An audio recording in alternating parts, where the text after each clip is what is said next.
Baik, terima kasih atas waktunya. Ini bicara mengenai sektor makanan dan minuman ya. Kita tahu memang badai pandemi COVID-19 hampir meluluh lantakan semua sektor usaha di tanah air.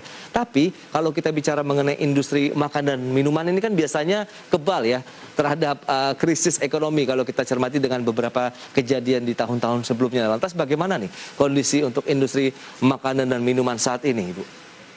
Ya Pak, memang kalau kami lihat industri makanan dan minuman ini memang juga terkena dampak dari pandemi ya Pak. Walaupun mungkin dari sisi kadarnya kami lihat kategorinya rendah gitu Pak ya, mungkin dibandingkan dengan sektor-sektor lain yang terkait mobilitas penduduk gitu Pak.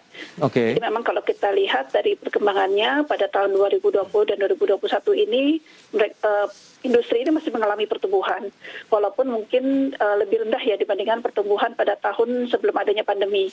Dan juga secara konsisten kalau kita lihat pertumbuhan industrinya pun juga masih lebih tinggi dibandingkan dengan pertumbuhan ekonomi Indonesia. Seperti mungkin pada tahun 2020 lalu pertumbuhan ekonomi Indonesia mengalami kontraksi, sementara untuk sektor industri makanan dan minuman ini masih mengalami pertumbuhan walaupun rendah ya, yaitu sebesar 1,6% dibandingkan mungkin dengan di atas 7% ya pada tahun 2019 dan sebelumnya.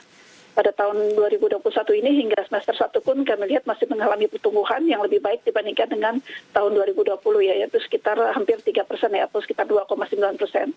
Berarti ada perbaikan di tahun 2021 nih kalau kita bandingkan dengan tahun 2020 pada saat pandemi merebak di tanah air, Bu.